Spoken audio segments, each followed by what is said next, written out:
Welcome back to Older Bro Says. I've got 10 signs that you're in a toxic relationship, and I might start naming names. Jessica, Christina, Felicia, Tanya. All right, I'm gonna dive right into my first point. If she doesn't wanna stack donuts on top of it, I don't know what else to tell you, man. You need to find a new one. If she doesn't wanna hold it for you in the morning while you go, is she really the one, bro? That's right, today I'm Shakespeare. All right, maybe I should take this seriously.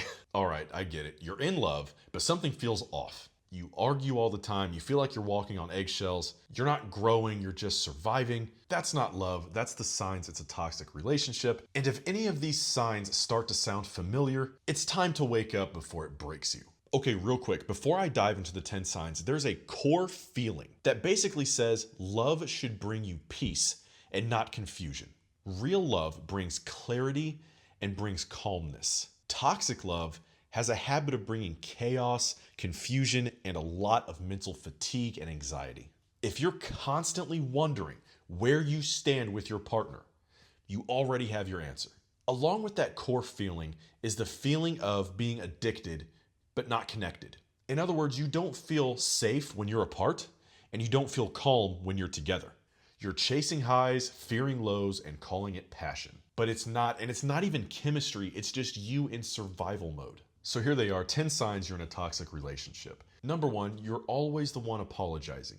Even when she's the one disrespecting you, even when he's the one disrespecting you, somehow you try to talk about it, you try to be calm about it, but every time you bring it up, they want to bring up another fight, another argument, another way that they can twist this to make you apologize. And here's the thing, if you are always wrong, it's not love, it's manipulation.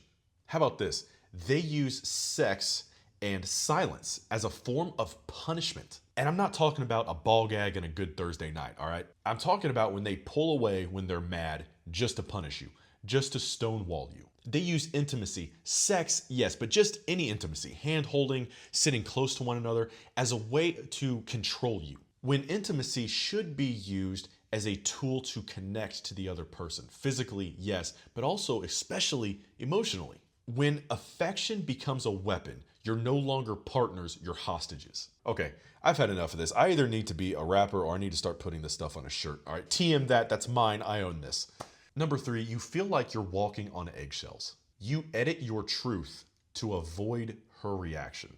This is especially true for women who are dating, let's say, younger guys who are just kind of learning the game and they set boundaries with their bodies and the guy doesn't want to respect that at all. And men, this is especially true for us as well when we're in a long-term relationship, especially when we have kids, when we're just trying to keep the peace, we're willing to sacrifice our ego and even our respect as a means to just do it. As a means to keep everybody happy, as a means to keep everybody just rolling along without realizing that short term, yeah, that can work for a while, but long term, your wife and your kids are going to resent you for it. You've stopped being honest with your partner because their mood is more important than your voice. Number four, the relationship moves in cycles.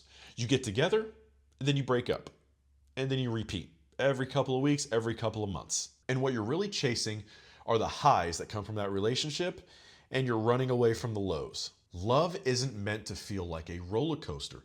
Love is meant to stabilize you. Yes, you're going to have highs and lows, but when it comes to a toxic relationship, and you know what I'm talking about, the highs that you feel with this person and the lows that you feel with that person are unlike anything you've ever witnessed. And that chemical mixture is what keeps you coming back over and over again because you're just chasing the highs. You're obviously not chasing the lows. You just want the emotional highs that you got from this person because, hey, let's face it, chasing a high is a hell of a lot better than chasing nothing. Number five, they keep you off balance. One day, you're her hero, and the next, you're the villain. She'll pull you close and then push you away, and this is especially true if you're dating an avoidant. Now, I know that every person is going to have their ups and downs. They're going to have their good days, they're going to have their bad days, but you shouldn't have to re-earn your place in their life every single day. If you feel like you've lost your place with them every single day, every single week even, that's not healthy love. That's a big red flag, a big sign that you're in a toxic relationship. The other person should never make you feel unworthy to be with them. Again, love is supposed to be calming. It's supposed to be stabilizing. When you're with them, if you're not calm, something is wrong.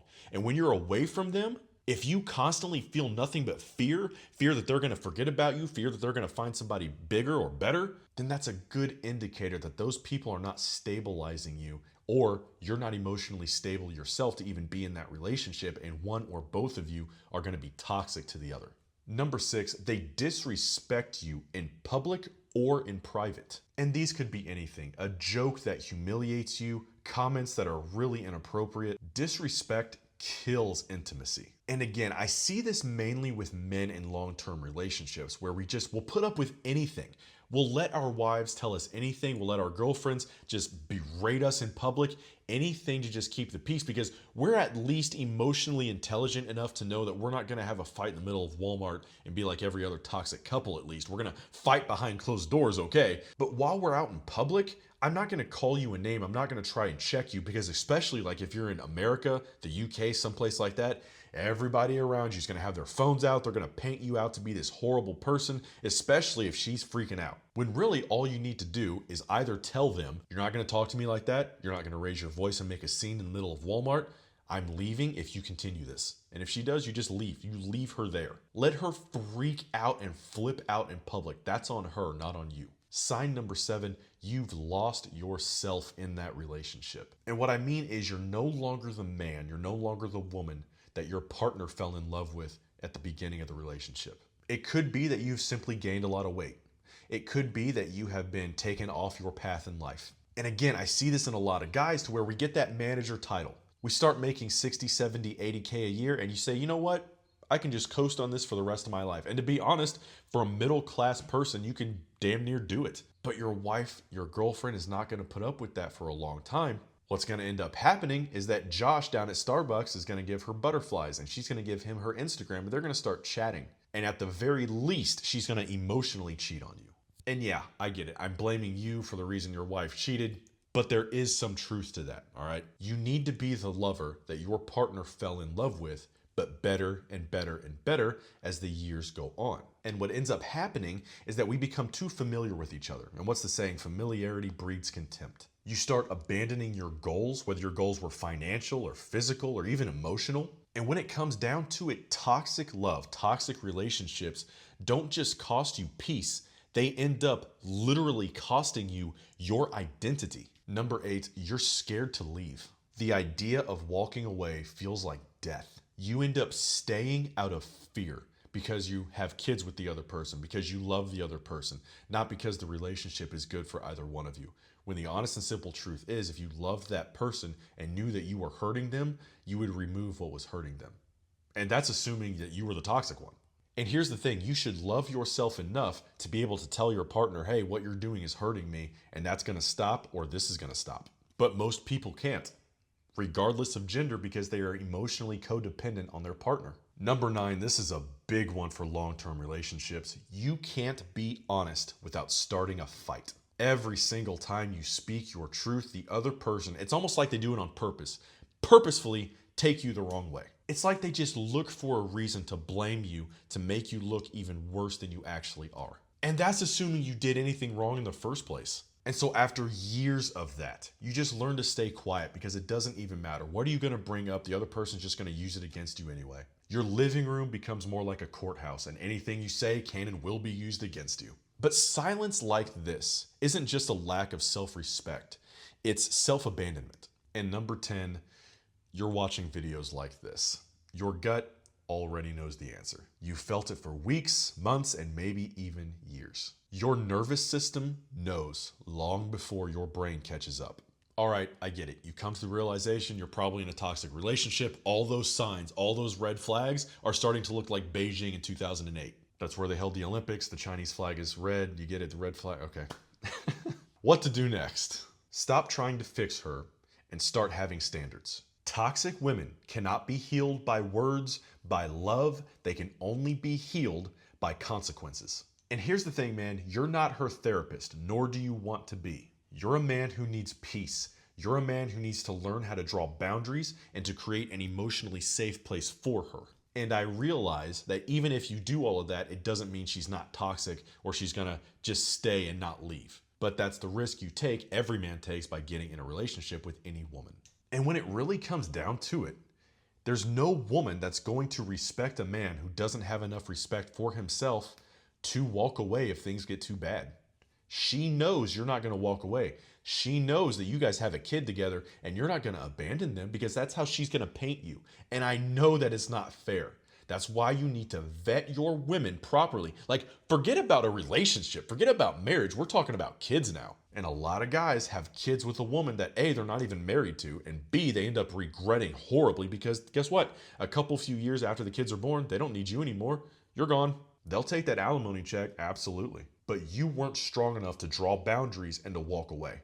So she walked away for you. And when a woman loses respect for you, they can no longer love you.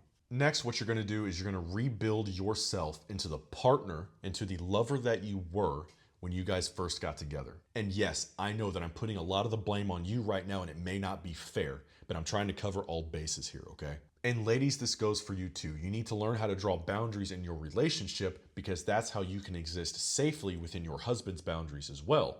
Remember who you were at the start of that relationship and make yourself into a better version of that. If you recognize the red flags in this video, you need to walk away. Don't wait for it to get worse, because it will. And men, I'm speaking to you specifically. The right woman will not love you because you weathered her storms. She'll love you, she'll respect you, because you didn't let her become one. And don't forget, the description above in this video has my link in it. Click it, check out my schedule, let me know if I can help you with something. Either way, lil bro, lil sis, you've got this, I've got you, and I'll see you in the next one.